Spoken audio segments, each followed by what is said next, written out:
is brought to you by the support from Comfort Care Home Care. And uh, they have a pretty cool podcast that they do called Comfort Care Connections. And I am going to drop in a link if you want to check that out, or if you want to listen to when I was on the Comfort Care Connections podcast. I welcome you to do that. But today, our discussion is about hoarding. And we have one of the national experts on this topic, Ceci Garrett. And I know Ceci Garrett's an expert on hoarding because she was introduced to me by Matt Paxton, one of the hosts of the Hoarders TV show. And Cece, I have been dying to have you on for, I think, over 2 years. So I'm delighted that we've got you here to talk about what can be a confusing and controversial and emotional topic. And I'm hoping that we answer a lot of questions and we help people that are either struggling with this personally or observing a friend, loved one, next door neighbor that is exhibiting hoarding behavior. But Cece, thanks for joining us, and let's get to know you a little bit better before we jump in to what you're going to share. Tell us a little bit about your background. Okay, well, it's kind of funny you mentioned Matt Paxton because um, very, very funny. So, how I know Matt Paxton is, in fact, I was a family member with a loved one who was featured on an early season of Hoarders way back in Holy 2009. cow! I don't know if I knew that. Yeah, so I was the family member on the front porch crying and saying, I don't understand. Why is she doing this? This doesn't make sense. And really not sure what we were going to do moving forward.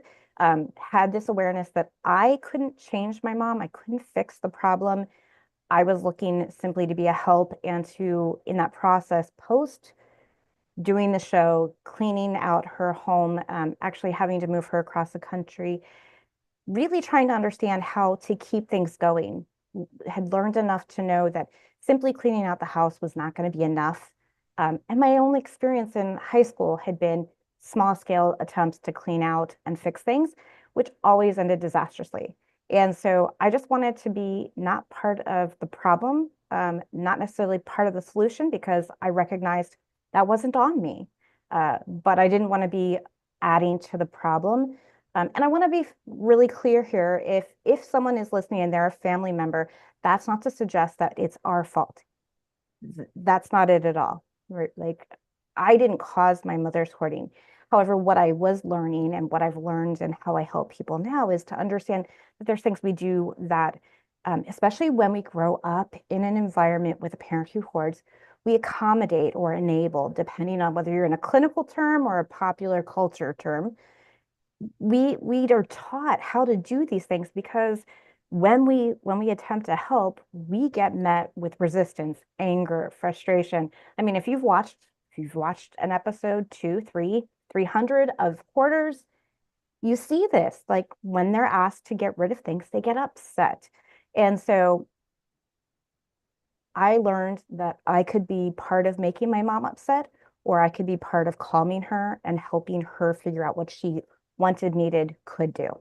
Wow. So your mom was a hoarder. So did you grow up with this a lifetime of this behavior in your actual household? Yeah, so we lived with my grandparents till I was about four. And I remember I have memories of that bedroom that we had at my grandparents' room. And I remember my mom's dresser being hard to see because instead of being closed in it, it was on top. But because we lived with my grandparents, it wasn't bad, right? It was kept under some control. We moved out when I was about, I want to say four and a half. And by the time I was six, our house was significantly cluttered Uh, to a point where things were not able to be done. We put a Christmas tree up in 1980 when we moved there, and that tree was up until I was 13. Oh, So, 9 years. man. That Christmas tree So was up. I love these personal stories. You went to school, you became a therapist, and now you're trying to help people going through the same thing, and you come from such an authentic space because you've experienced it yourself firsthand. Yeah, Um, Man, well, let's dive into this discussion. And I know that you've got a PowerPoint, uh, and I will let you share that. I will take my face off the screen here, and then let you take that away. And then, folks, if you have questions that come up during Ceci's presentation, just type them in, chat or Q&A. And Ceci, just take a break from time to time, and I'll jump in if there's any burning questions. sounds good. Okay, so let's get in here just a second. All right, just a place filler. All right, so we're just going to start here up front real quick. And I just want to do a quick, slideshow here. So we've got a couple of different environments here, a third one here. And then, Steve, if you'll pop up the poll, the Okay, question is, which one of these pictures, so we've got C here, we've got A and B here, which one of these is depicting a home of someone with hoarding whoops. disorder? Yeah, and I can see my little block here, but let me get a few go back to the A and B there so everybody can see Yeah. A and B. Okay. All right, we got a good picture here of all three, and it looks like we got a decent percentage of folks that have completed the poll. So here I'm going to end the poll and I'm going to Okay. share the results. Sounds all right. All right. Well, so kind of this was a trick question. The reality is what makes hoarding important and what makes it a mental health issue is that it's actually not about the stuff. It's about what's happening for the person with the stuff. So, when we look at picture B, believe it or not, I actually currently work with several people whose house really does look more like B. And that we can say, okay, how is that possible? Well, hoarding is about the belief. So what is behind it? And the point of that was that when we look at a house and we come to a conclusion about the house, we're actually missing the person. And if it was a house and stuff problem, then somebody with a truck, a bunch of guys could show up on a Friday, clear out the home, take off on Monday, and life would be good. But if you've seen an episode of Hoarders, if you know somebody who has a lot of things and maybe has some challenges with this, that's not what happens. And so, one of the things that's really important is that we understand and destigmatize what it means to have a hoarding disorder.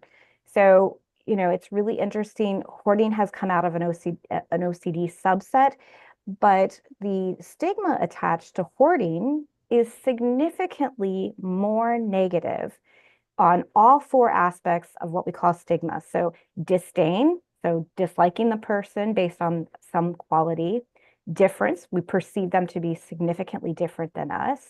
Um, Blame, it's their fault. And so we see these, and when we see hoarding and people who are portrayed to have hoarding behaviors, the response is significantly more negative than those who have OCD, even more negative than people who have schizophrenia and some of these more serious mental illness. And so I want to pause here and just kind of check in because this is a place where I've kind of loaded a lot of information and kind of challenged our thoughts. And I'm just wondering if there's any questions before we continue. Okay. Well, there was a few questions right out front. First Okay. is this being recorded? Yes, it is. It'll be at proaging.com later today. Um, Deborah asks, can you share some hoarding specialists in the Washington special Washington D.C. area? But I guess now I dropped a link in to Cece and the serve so that you can see the services that she provides. But who are CC on a higher level? Of course, we hope everybody calls you and gets your services, but on a higher level, who should somebody with a hoarding disorder be interacting with to get help? Or if they aren't willing to get help, who should the family be interacting with? Okay, so as far as individual providers in the DMV, although I'm from there, off the top of my head, I know Renee Reinardi used to be out there, but I think that she has moved to South Dakota now. But here's what I can tell you. Great landing place for finding specialized helpers. So if we're talking about therapists and psychologists, the IOCDF, which is iocdf.org, has an online search, and you can search specifically for hoarding disorder. Um, and I want to add this caveat. A lot of people who have training in OCD also list that they treat hoarding disorder.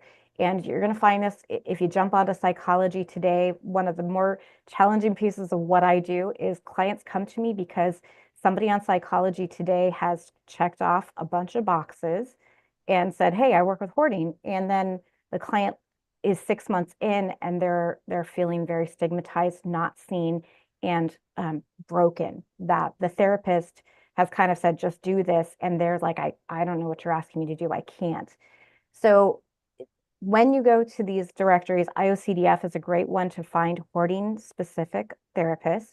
But you can also look at the Institute for Challenging Disorganization for an organizer who has a high level training. And I would say a minimum level two. They have a level two chronic disorganization hoarding certificate that they offer. And so those are individuals who come into the home, do in-home support, not therapy, but they have some therapeutic benefit for sure. A lot of people who do what the work with me in the clinical setting need support in the home.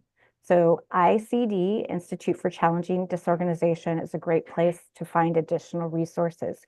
So those are going to be your best two places, but even Okay. there, do some due diligence. When you're talking to someone, ask them about their experience working specifically with hoarding disorder. Ask them about, how long they've been doing that, how successful their clients are in the longer term. So just because somebody's got a checkbox next to their name that they do hoarding work doesn't necessarily mean that that's going to be your best fit. Just ask some more questions. Okay, good, good. No, and what's cool is we've got a few people in here. Like I see Rebecca says that she's on level one and she's working on her level two. So we've Great, got some people great. in the audience. Share your resources, folks. And I've shared how you can get in touch with Cece. But okay, let's okay. Here's some questions. Deborah says, and how to best approach as elderly safety health issue number one so it's less threatening? When is the best time to let go? And actually, Gene says, I'd like to hear the presentation rather than the leads for help. Gene, so Cece, let's get back to your presentation, and Okay. then folks just throw your questions in and we'll get to the rest of it. All right. So we're going to start real quickly here with what we call a diagnostic criteria. And here's why this is important. If you are a licensed therapist, mental health provider of some sort, this is what the APA requires us to use to diagnose. And you'll notice here at the top that the very first one is difficulty parting with possessions. It's interesting, clutter is not at the top because, in fact, the most important part of the diagnostic criteria is this persistent difficulty. So it's not the idea that there's clutter, it's that there's difficulty letting go of it. Also note, I've added some emphasis here, regardless of value. Some people have taken that and really kind of jumped in and hold tight to that. Well, that means it's all worthless. No, not necessarily.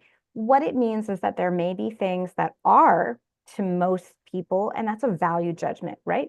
what's valuable to me is not necessarily valuable to you, Steve, and that's okay. But that we're looking at this, that in fact, speaking of Matt Paxton, he's been in some homes. I'm thinking of a Vegas show he did where this person had these priceless treasures, but just so many of them. So again, value is not as much of an issue. It could be things that are trash, like in my own childhood home, in the home that we cleaned out for my mother in 2009. A need to save and or distress associated with the idea, which then results, because we're not getting rid of things, an accumulation of possessions. That's that clutter piece, but notice it's third. And that then is causing challenges to the functioning across multiple. And that includes an early study actually showed that people with hoarding disorder missed as much work vocationally as people with untreated bipolar disorder, which is a really interesting um, tidbit of, well, what's happening there? Why is, and I don't know that we've even come up with a clear reason why that's happening, but it is there. In the States, we have these two things that may be also part of the disorder, and that's excessive acquisition. So lots of acquiring, and that can include shoplifting. That can include taking things out of family members' houses. I knew nothing about that. My mother did that. And then we have that low or absent insight. I will say that while we know that that's a piece, there are more and more people reaching out and with acknowledging that they have a problem and seeking help. So this is diagnostic criteria, important for the therapist in the room, maybe important if you're trying to convince someone they have a problem. But here's the problem. This is telling someone they have a cough. But when you get to urgent care or the emergency room, it's more important that we know why you have a cough than that you have a cough. So I want to kind of jump there into more of what's buried beneath the clutter. So besides the clutter in hoarding disorder, we have these whole smattering of things. We have biological tendencies. So we know there's a gene that's been implicated. We have executive functioning challenges. And that doesn't mean necessarily that someone has a developmental delay, but they just have some slightly different ways of processing that higher level information, frontal lobe, unhelpful beliefs. And we spend a lot of time in therapy for this, working on recognizing our beliefs and our values, how they come together and how they're keeping us stuck. All of these things, as well as social, a lot of my clients often do their acquiring as a way to be social. We go shopping with the girlfriends, or I don't have many friends. My family's far away. So when I go out shopping or to the thrift store or wherever it is that they acquire, that's actually a social engagement for them. And that leads to those behaviors. As we see here, what are those behaviors? We have acquiring or seeking. Hunting is a very enjoyable experience for many people. Then that difficulty releasing the items, saving, holding it tight. When we go across here, then we get clutter. But we see also that we have those family, like I said, those family pieces, genetic predisposition.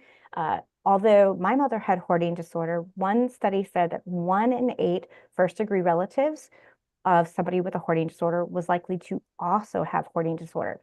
I got lucky. I don't, but I have other family members who are first degree relatives of my mother who did have milder versions of hoarding.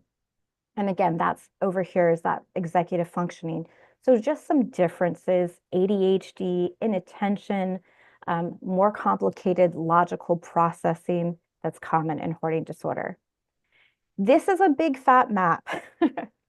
So we see that these pieces up here at the top, family, genetic issues, experiences of growing up in a home with a parent with hoarding disorder, and where you maybe it's more of a nurture. This is what I've learned. In fact, I have my own challenges with acquisition. I manage them very well, but for many years, the way I learned to deal with uncomfortable emotions was to go shopping. So I have a personal rule that if I show up at Staples, Office Depot, or Target and I didn't come there with a need, something that I needed to get. I am not allowed to get out of the car. I have to go home and I have to name my emotion and sit with it, right? Because that's not helpful anymore. So we have these pieces which happen usually pretty early on, and these work together to create this core sense of thoughts and beliefs. My clients often have a belief that if something is distressing, it should be avoided. And this is even greater than this idea of having a level of anxiety. My clients will say over and over, it's kind of a joke, that they have anxiety about having anxiety. They will create a world that is very small so that they can control their risk of being in a place where they experience anxiety. Of course, thoughts and beliefs, most of us have this basic understanding that what we think often leads us to our emotions, and those can be both positive and negative, and that those then guide our behaviors. Something that's really interesting, a lot of people misunderstand is that in these emotional responses, that it's always positive, that new acquiring is always positive, in that letting go is always negative. But in fact, we see that clients have both. So we go shopping, we see the item, and we get fixed. We get that little, scratch in the back of the head, like that little brain nudge, and oh, gotta have it. And then over and over, by the time they've paid and got to the car, they're already into this negative feedback loop. Oh, I did it again. Where am I going to put this? Why did I do this? I told myself I wasn't going to do this again. So this negative does come in. Similarly, clients show up week after week. Ceci, I got rid of. They're really excited. Or they'll say to me, you'd be so proud of me. And I always come back and I say, here's what's really important. Are you proud of you? Because that's what it's about, is them being proud of their efforts, because it's a cha-cha. They're going to take steps forward and steps back. I know that it's a long-term process, and I want them to be able to sit in those positive, because there is a lot of painful, distressing emotions in the process of challenging our thoughts and letting go. Hey, Cece, Yeah, this is awesome, and I love it.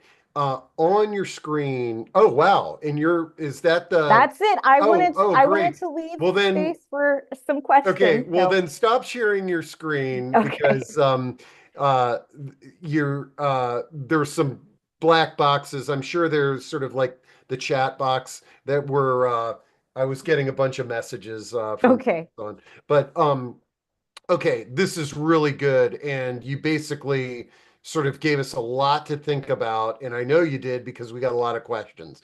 So, what I'm going to do is just start running through some of these, and we can now have a discussion on hoarding and similar behaviors. Okay, so first is at the beginning, Margie asks, at the beginning, you were listing some characteristics, and you had a characteristic you said that was worse than OCD.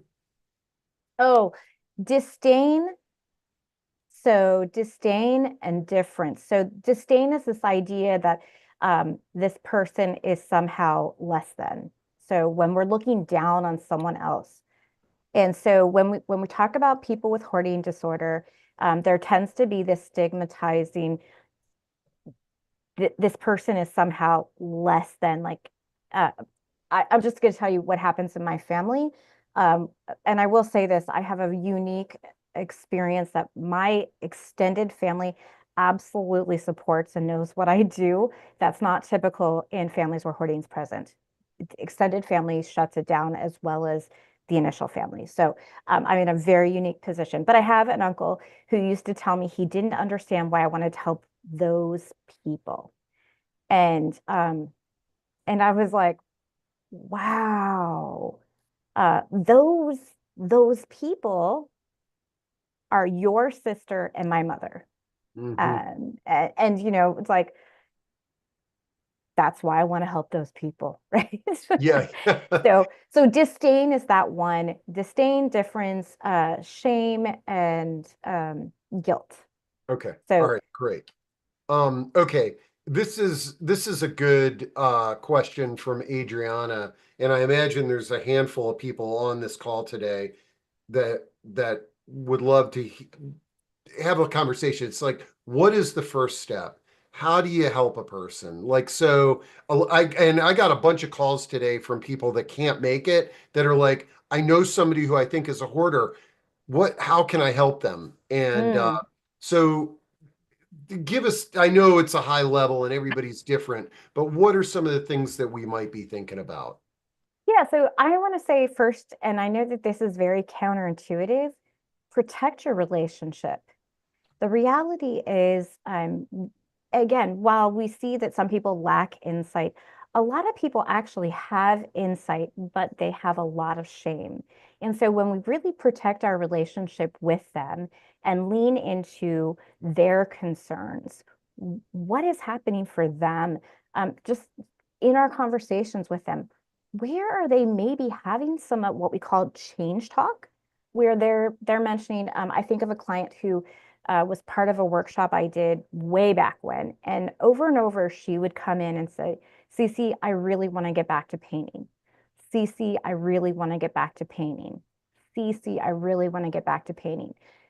And so the conversation when we were starting to work in our home is, okay, so you came and you're struggling. Um, what do you want to do? Why is this important? What can I help you do? And we always want to, I believe very strongly in when we're starting in a home, recognizing there can be, even in lower levels, still some health and safety risks. So I always started with clients at their front door, and my number one rule is you're in the driver's seat, but the first thing that has to happen is I have a family and I know you live here, but I have to be safe in my ability to get in and out. And so the first thing we're going to do is we're going to work on egress. We're going to make sure the front door opens all the way. We're going to make sure that God forbid something bad would happen, if paramedics needed to get in, if firefighters needed to get in, we want to get that clearance that they can. We want you to be safe. Um, so just really listening to what they're saying and asking them more questions about how, and to be fair, there are going to be some who are going to make comments and suggestions in response, and they're not actually going to let you do it. And this is where we lean into relationship, okay, and just reflect back what they said. We don't get snarky. I have to say, I got snarky with my mom a lot of times. And so I got to the point where I was like, well, mom, could we get rid of this? Do you Yeah. still need this, or is this something that can go? Um, no emotion attached to it, just simply, can I help? How can I help? Yeah. No, great feedback. Okay. Uh, Someone says, any suggestions for someone who's retired, has about three file drawers, those milk crates, or reports of other work products from his career. They're very proud of their former career, yet it will never work in that uh, field again. Maybe just recycle all this paper.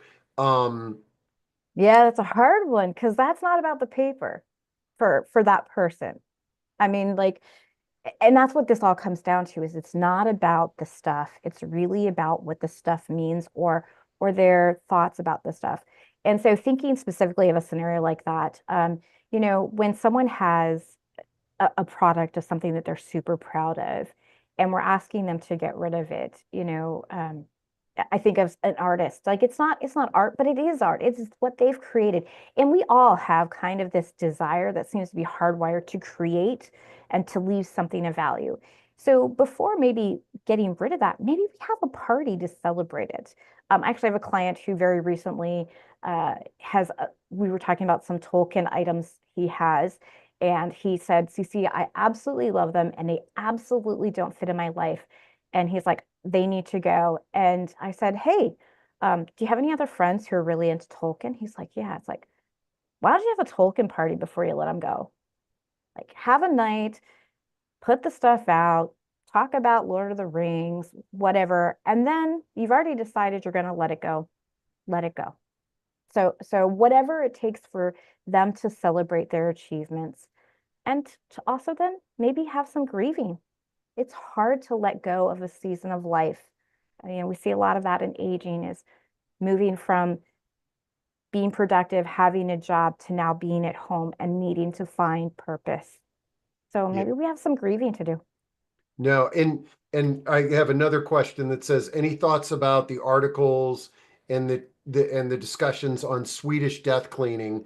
And I just dropped a Swedish death cleaning discussion that we have coming up into chat, but a lot of like with this paper, your solution for the paper sounds like a lot of the principles of Swedish death cleaning is to celebrate these possessions and find good homes for them, but so or I and actually let's take a step back from that question Okay. because I saw Joe had a really good one here. He says, can you discuss the difference between somebody who's a hoarder versus somebody who's just massively disorganized, and then maybe somebody who thinks that they're like the three milk crates of paper, that doesn't sound too bad to me compared to some of the garages that I walk by in my neighborhood, where there's not one square inch of breathing room. Yeah. Okay. So in the slide, and of course, I don't want to bring the slide back up because it's great to see faces and engage this way. But one of the things that's really important is when we look at those executive dysfunctioning issues, ADHD, attention, perception, just some of that is what goes straight over to clutter. So clutter can exist and not be hoarding. This is again where we go back to those three pictures. What are you seeing? Well, clutter is a product, but it's not hoarding necessarily. So what is the difference? Well, somebody who's disorganized could have ADHD and just be somebody who's popcorning, right? Like they're all over the place. And so they put things down each place where they are. My first independent apartment as an adult, my husband was so frustrated because wherever I sat down is where I took off my shoes and I put them. And he was very frustrated by that, but I have some ADHD tendencies. And to me, that made sense. Was going to come back to that spot to put on my shoes. He's like, that's not where shoes go. Um, so clutter can be hoarding. The difference is in disorganization, with support, they can put a system into place and let go of things. In hoarding, we're seeing somebody who is very, very, very challenged in the ability to let go of things. They actually have something called obsessional doubt. I might need this someday, so therefore I should not let go of it. It feels bad, therefore I should not let go of it. Somebody else might need this. I paid for this and I haven't used it enough, and letting go of it would be wasteful. So there's these core unhelpful beliefs that make them want to save. Must keep it, avoid the distress that letting go brings. And when Matt Paxton, our mutual friend Matt Paxton, talks about this, what really hit home with me is that what he says is, hey, look, I can you can take a beer out of an alcoholic's hand the same way that I can clean all the clutter out of somebody's house. Mhm. But if you don't treat alcoholism or treat the function of hoarding, they're going to be drinking a year from now and their house is probably going to look the same a year from now. So I guess uh in a weird way, these are some of the differences to answer Joe's question. Um, but at the end of the day, the techniques for cleaning out a hoarder's house and the techniques for cleaning somebody's home with clutter can be very similar. And I want to lean into one thing that's come up several times here. The show is called Hoarders. And in my professional life, obviously, and my personal life, I'm attached to that term. But it really does lead to additional stigma. We don't Huh. call people with diabetes diabeters. We don't call people with cancer cancerers. And so we really want to use a gentler term because one study has shown that, in fact, a lot, and I will tell you, people who reach out to me, one of the first things they say is, I think I have a hoarding problem, but I'm not like the people on that show, which, of course, you and I know, like I've been on the show, so that's kind of funny. But so we want to use this term either individual who hoards, person with hoarding behaviors, because again, I don't know about you, Steve, I don't want to be known by a term that attaches to a mental health challenge, or my worst pet peeve, bad behavior, right? Like I binge watch really raunchy shows. I don't want to be You're known a as that binger. You're a person. binger. Yeah, I'm a yeah. binge watcher. Yeah, Yeah. yeah. So no, and really this is, yeah, it's people with disabilities. It's People people first. impacted Yeah. by it. The Yeah. person goes first. Okay. Let's see. Alexander says, I'm working with somebody with hoarding disorder and agoraphobia. Agoraphobia. Yeah. What is agoraphobia? Agoraphobia. So that is Oh, somebody agoraphobia. that is like extreme social anxiety. They really want to not be outside of their homes, and we do see a fair bit of overlay and comorbidity. One of the features of hoarding disorder that is challenging is that idea of comorbidity, which is multiple mental health. The most common are major depression, generalized anxiety, social phobia, but agoraphobia does come in there. It's about 2 to 3%. And so it's really challenging because especially in a world of Amazon, they can get a lot of things in, but they also aren't going to go out. And so this actually sometimes their accumulation of possessions makes them feel safer.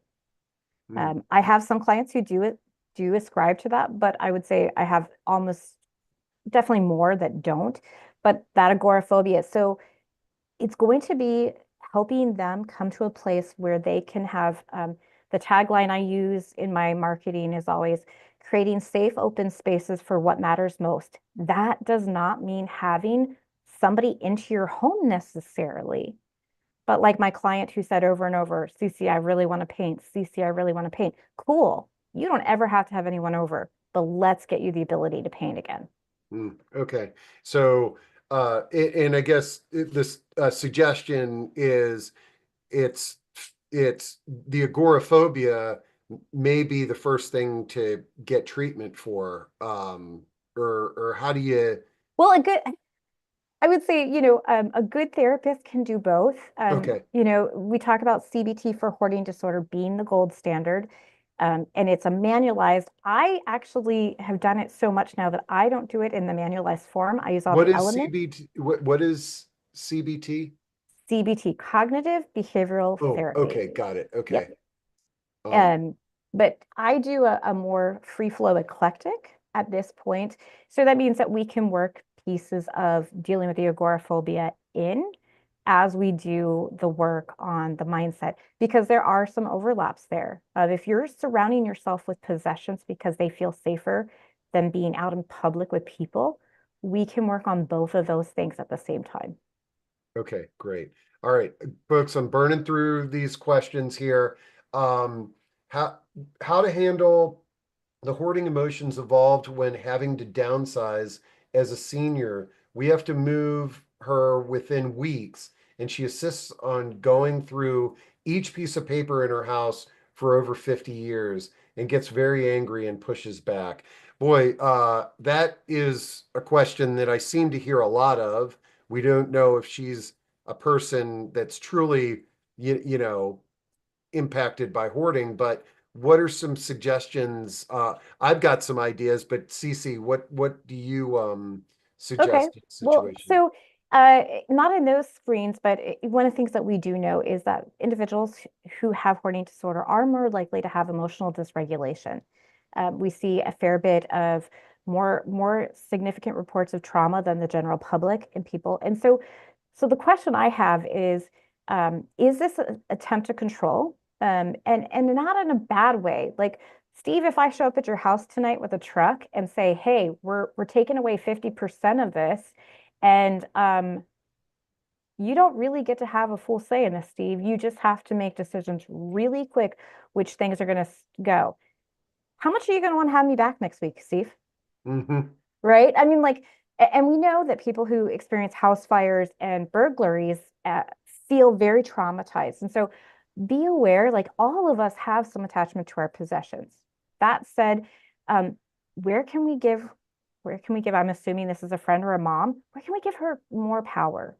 And then where can we model emotional regulation? And I know this is hard because, in fact, when we talk about families like mine, my mom was very emotionally reactive. I absolutely learned my emotional dysregulation honestly and fairly by watching my mom and only learned really those skills to proactively self-regulate myself in the last 3 years. So how can we remain in a calm body with our emotions? Because she will match our energy. It takes practice, but it's a great place to help de-escalate is, huh, I can tell you're really upset, right? Yeah. I'm in a calm body. I see you're really, really upset. Yeah. How can we, how are, and rules. Have her set rules about things that she's willing to say, okay, anything, any magazines before 2023, I'm gonna do, I'll let you recycle, right? Let her set those rules, and then that's less that she has to touch. Yeah. And one thing I was going to share because the person asked that question, I heard a tip many years ago where we're hitting this person with a double whammy. She doesn't want to move to senior housing and she doesn't want to give up her stuff. And you said she's out of control. One family was able through negotiation with their loved one to say, look, we can sell the house later. We can clean the house out later. You can come back and visit anytime you want to. Let's get you into your new home over at Shady Acres. And then, Mom, we're going to meet with you for the next 6 months every Tuesday and Thursday, and Mhm. we'll tackle this. And that was a solution that worked that sounds kind of similar to that one. Um, the okay, let's see. Margie says this is great. I see objects can represent the person's identity, helpful info, and a kind approach. And I think we all need to recognize this. And like Cece said in the beginning, is celebrate these possessions. And sort of have somewhat like the Swedish death cleaning. It's like a memorial service. You're letting it go and you're letting it go somewhere where it can have more meaning. Let's see. Now, I want to add a caveat there because Swedish death cleaning can work to some extent. When we're the example of the Tolkien books, this is one of this client's most prized possessions that has also said, hey, like this doesn't fit my life. It's not going to fit the next 5 years. It's not where I want to spend most of my time, but it is a prized possession. So grieving it and letting it go is pretty easy. But one of the challenges is early on when I started helping people besides my family, I went into an apartment and I was like, I'm going to help you. And I asked very honestly and authentically, what's important here? And the gal looked at me and to her credit, did not laugh and kick me out.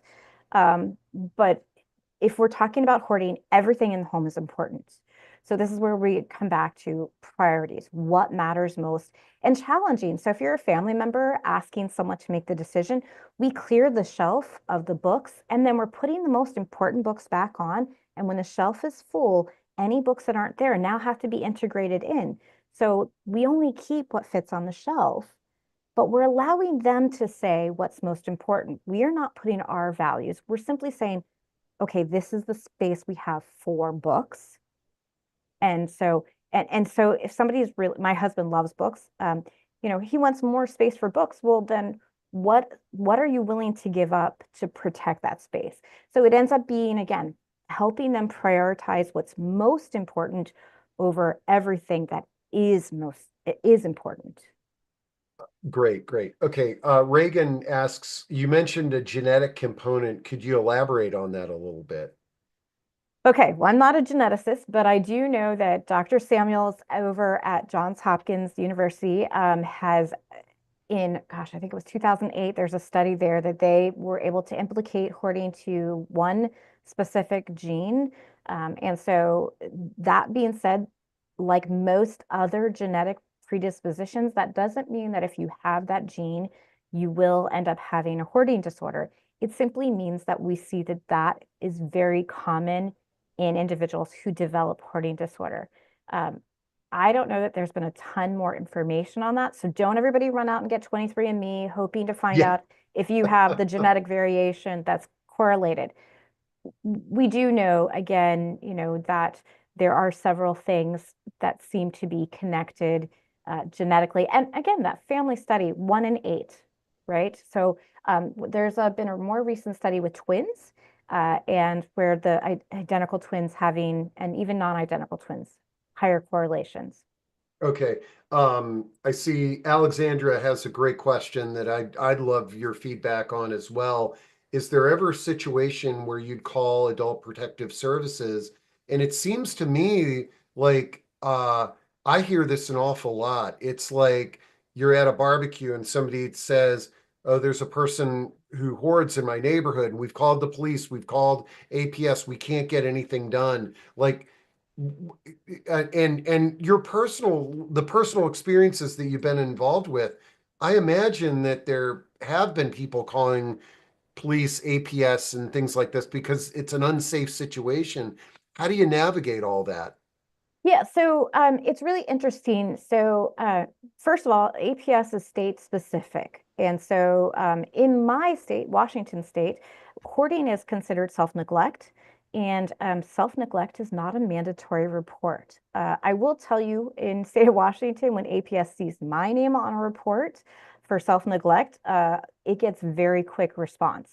That said, that's not true in every state, so lean into your local jurisdictions, especially if you fall into a mandatory reporting status.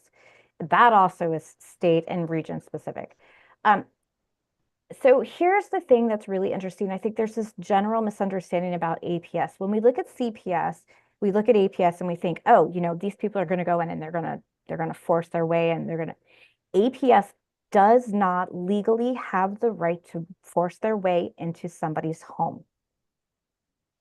Unlike CPS, where we have a minor child who is considered unable to protect themselves, APS is supposed to be a resource, and the adults, unless they are considered by a court deemed incompetent, APS cannot just force their way in. Mm, Now, APS can offer, I know in Washington State specifically, because it's where I work most, offers resources that aren't available to the general public, right? When we're talking about a significant clutter, you've got somebody coming home and they need to be able to ambulate and get a hospital bed in. They need to do a small amount of aggressive clean out, you know, one room, one pathway, right? We're not doing a whole house. That's an expensive endeavor for most people. APS involvement means now we have a contracted crew who can come in, and then APS is footing the bill. I'm just going to tell you, there are times we have to do it, and times we're legally mandated, and times we want to do it because it's the best thing, but it's not always the best. APS does not have the power to mandate mental health. And so one of my biggest experiences with APS is 6 months after they've done a forced clean out. They're calling me because they're going to refer a client where they've closed the case and they're out now and it's bad again. mm. And Yeah, and so, that's kind of the alcoholic yeah, taking the beer out of the alcoholic's hand, yeah, you know. exactly. Okay. Okay, folks, I'm looking at the clock. We have tons and tons of questions.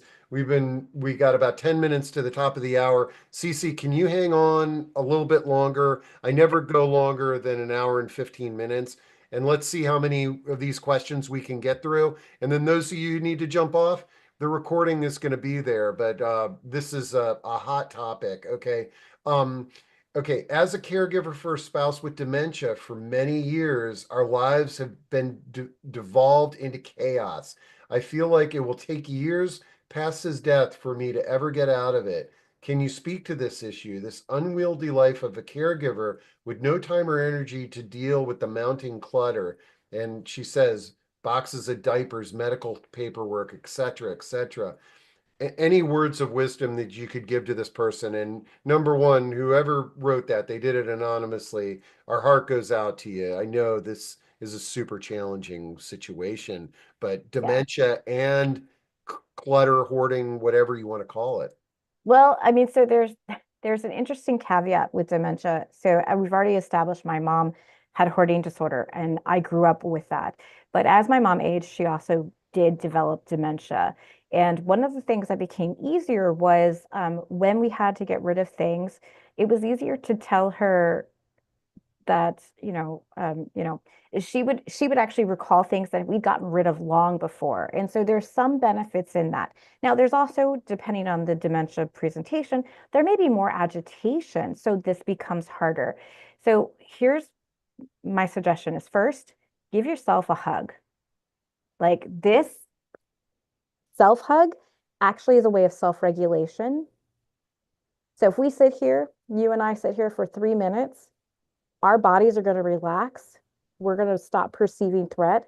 And here's the thing, caregiving for someone with dementia, it's really easy to get into perceived threat because we don't know. We're trying to predict when they're going to get, and then look for the little things. Yeah, it feels like it's going to take years to get through all of this.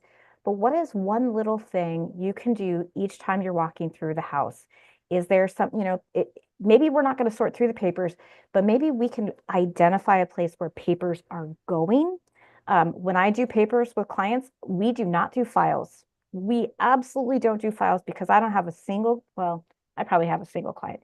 Most of my clients are never going to commit to sorting and doing files, and they believe they have to, and now they're a failure because they can't and they won't.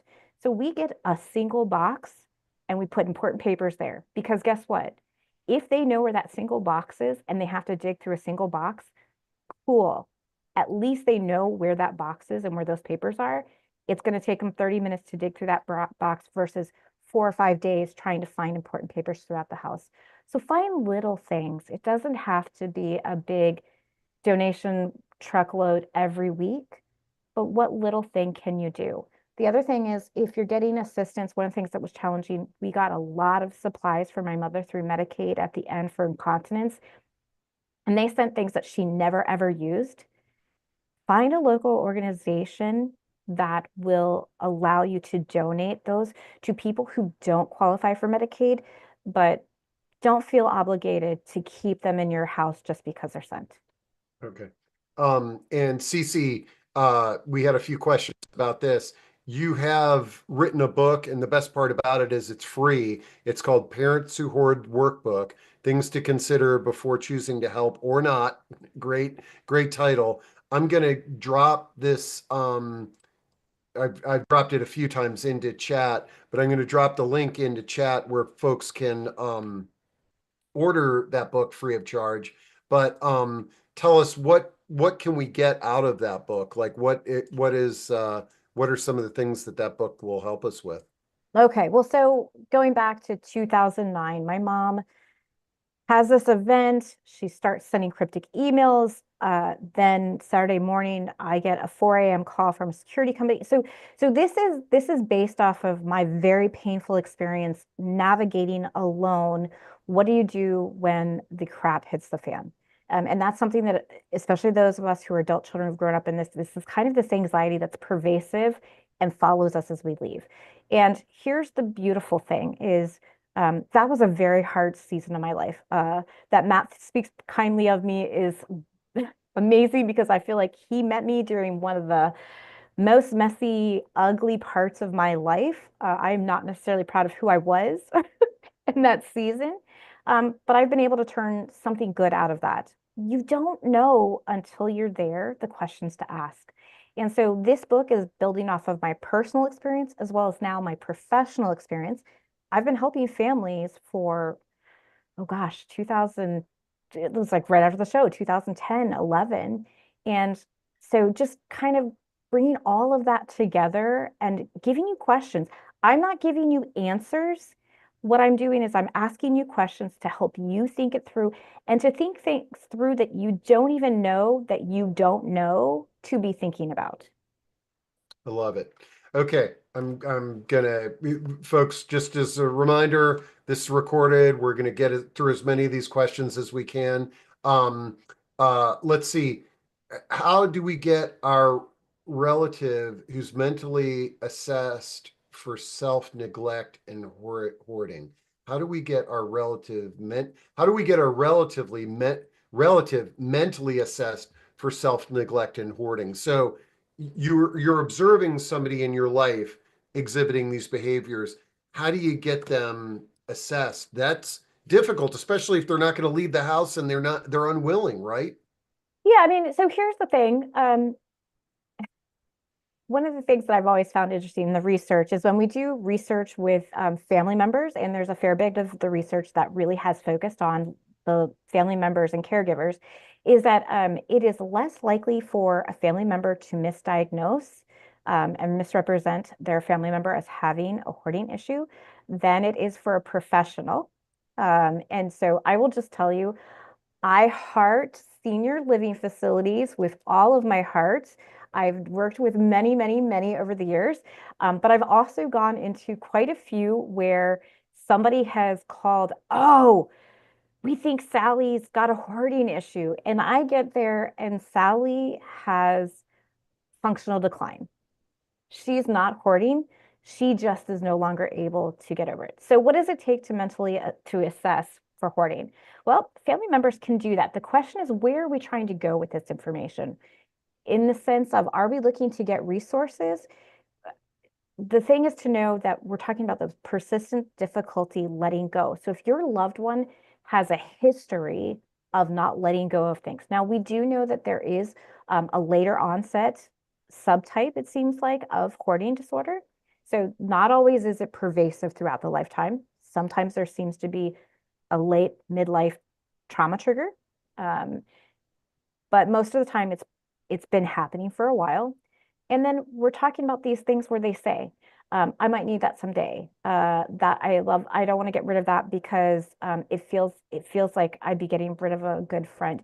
So these are common things that they will say, and those are exactly the things. When people show up, they ask, and there are on I will, if you want to send it, I can make the slides available. I have some resources, and several of those are designed for non-clinicians. One is called the HOMES, HOMES, and it's available through Mass Housing, which is out of Massachusetts.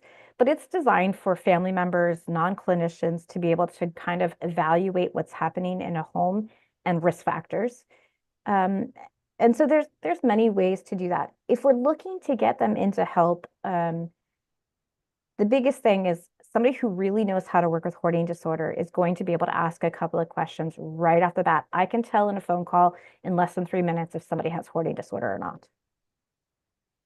Wow. Okay, this is great. And I found the mass housing link. I'm going to drop that into chat. Something that a lot of folks have been asking about is like your PowerPoint because some of the was blocked. If you can Oh, send okay. that to me in a PDF, I'll add it Absolutely. to the I will take out the stigmatizing images because I use them for the poll at the beginning, but I never want to share it because we're trying to break stigma through yeah. education. No, So, no, I but got it. absolutely, I'll share that with you. Okay, all right, here, back to some of these. Okay, Rose is asking what about hoarding in one's vehicle? And I guess that's a bigger picture, is that are there some people that are have hoarding dis are people with hoarding disorders that, their house is clean, but they've got one room that they sort of let it all go, or they let it go in their car. So okay, so it's really interesting. So I mentioned that one picture and I said like, hey, B, I have several clients whose house really would look like B. So there's a caveat in what we call differential diagnosis that says that we can diagnose hoarding disorder when there's not congestive clutter, when it's because of the presence or the intervention of a third party. Sorry, excuse me, 1 second. Okay, so that said, when we're talking about somebody who maybe just has one room, um, that's a hard one because we're talking about this persistent chronic disorder. So this could be someone en route to having a significant problem. The clinical definition does say congestive clutter that limits the ability to use the home as designed. We have this caveat where if there's family members involved, if they're in a assisted living and caregivers are helping keep the clutter down, I can still diagnose hoarding without the congestive clutter.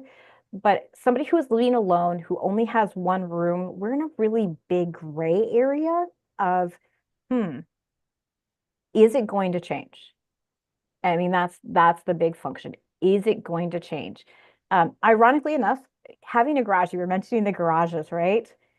So I feel like that is becoming more of a norm that we walk through and people have these very full garages, but you walk in, their houses are typical, Acceptable. whatever Yeah, that yeah, is, right? yeah, yeah. Is that hoarding? Not by our clinical definition. Okay. However, here's what I'm going to say. It's going to be something that when I see it, I'm going to be aware, that person's keeping a lot of stuff.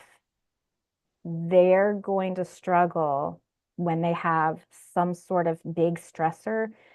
They lose a loved one, a pet, they lose a job, they no longer can golf, right? They've got a torn rotator cuff, and the surgeon's been like, hey, we fixed your cuff, but you're not golfing anymore.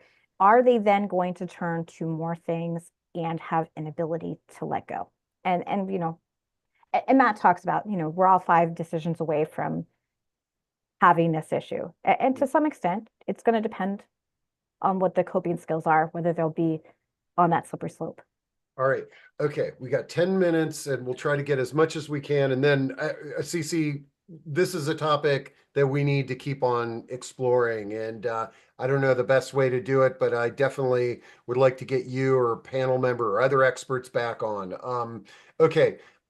This person says, I know a person who's a hoarder and says the condition is partly due to keep others out on purpose, meaning that the a housemate has undesirable friends, a situation to keep friends out. So I've heard this too before. Is that, oh, I'm just doing this because I want to keep people away from me. Yeah, yeah. Actually, I had pulling from personal experience here. I actually, after doing the show and moving my mom across the country, we did some family therapy. And one day I finally just sat down with her and I said, hey, mom, she had shared with me that she'd been date raped in her late 20s. And I asked her, I was like, do you think that there's any correlation to that experience and how you kept our home? And I said, because it kind of seems like it's a moat. Hmm. It keeps unsafe people out. And so I talk about it a lot. And here's the challenge is it's kept safe people out too. And friends and Yeah. family and memories. Yeah. So, Yeah. Yeah. okay. So yes, there is some that does happen. Okay. All right.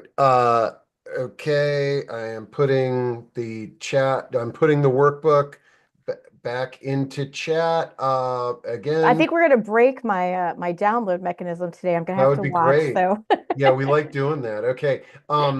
Let's see. Can you discuss some of the root causes of hoarding?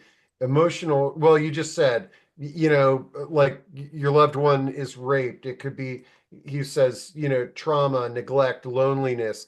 I guess it's just how each of us are going to process this yeah, can I trauma. just But share a graphic really quick? oh, absolutely. Okay, so this is another depiction. Oh, that's the wrong button. Let me get out of there before I do this. Okay, so let me go in here and share this because this is the CBT model, and like I said, I do a hybrid version of CBT, but this is the model based on this idea that we have thoughts, behaviors, and that emotions play into all of this. But so we look here and we see these core beliefs of unworthy, unlovable, helpless. And then down here, we see these mood issues. We see this comorbidity, social phobia, trauma. Social phobia is almost always the result of what we would call little t trauma or past painful experiences. So clinical trauma means that we feel that we or someone close to us is has their safety to the point of death. They believe they're going to die, that they may not survive this. That is what's required to be clinically significant big T trauma. But when we look at what the nervous system does, we're recognizing that there are these events that aren't necessarily those same life or death, but they do cause what we call past painful learning. And those past painful experiences are heavily correlated with the development. We see this idea of perfectionism. Perfectionism is a great way to try to control things, to control risk. When we've had a traumatic experience, we are hypervigilant. We're trying to look for risk. Dependency, we want to give up power sometimes. And I've had clients who are like, Cece, just come in and do it all. You do it all, and whatever you decide will be good. I'm like, oof, like that seems really good, but I know that that robs them of what they need to get better. Again, that anxiety, sensitivity, they will live such a small life. Thinking of agoraphobia, the outside world is filled with things that I think is going to bring me anxiety, so I'm not going to go there. I'm going to stay home. And then paranoia, that kind of ties into this idea that we're creating a moat. My mom would do this she had stacks and stacks. She was a technical writer back in the 90s, 80s, and 90s. I remember going to her office and her desk, and she had a computer, but just these massive stacks of papers. And I asked her about this in the years before she passed, said, hey, what was with that? And she said, here's what I was doing. I buried everything I had, every project I'd created in those piles because I knew exactly where what they were going to ask for was, but nobody else could come and steal it and take credit for it. That's paranoia, right? And a lot of people with hoarding behaviors know where the most important things are, but the rest of us, without clear instruction, are never going to get there. So Man. when we're talking about these are the pieces that really are behind that. I will just tell you anecdotally, I'm going to stop sharing. I can't tell you the number uh, specifically, but high correlation of individuals, male and female, who've had some sort of sexual assault or inappropriate touch. They've been victimized in some way. So we know it's there. Yeah. Okay. All right. Then Nan says, do you ever encounter family members who keep boxes of bags, paper, things that don't have any memories, but they're just keeping these things? Is that a common thing with this disorder? Yeah, yeah. I mean, again, so it's not always emotional attachment. Sometimes it's usefulness. So, if we're talking about reams of paper, well, someday someone might need this. I had a client who actually told me we are talking about identity. She said, "Cece, I'm really working on this, but here's the hard part. I'm not losing myself in these items, but I'm losing part of my identity because part of what my family knows is if there's some weird oddball thing, they know that they can come to me. I probably have it. And I'm going to lose that if I let go of these things. And so it's kind of an interesting thing. It's not just emotional attachment. Yes, we all keep things. Who doesn't have something from high school, college? Souvenirs, right? That we do this. We get something when we're on a trip because we want to remember this moment. So that is an element, but usefulness, value. Oh, I have a client who says to me all the time, but Cece, I know what it's worth. Okay, I hear you, but what is that space and your time and your energy worth? And so there's more than just emotional attachment that keeps items in someone's home. Man. Okay. Let me tell you, well, we got through all the questions and now I'm looking at all of the conversation in chat and it's wonderful. Um, but I'm looking at the time and this has been great, Cece. So a couple of things. Send me your update your PowerPoint, make it a PDF, send that over. I'll throw it on the recording link. Folks, I'll make sure that all of the resources, um the two associations that you recommended, Cece's contact, the link to her book, all the chat, all the questions that you all asked, that'll be all at proaging.com later this afternoon. And CC, I'm going to follow up and we're going to have you back on again, and maybe we can do a little different twist on this Oh, I conversation. would love to do for caregivers and family members how to start these conversations. It's a place where I think it can be really hard for people to hear from professionals who don't have lived experience.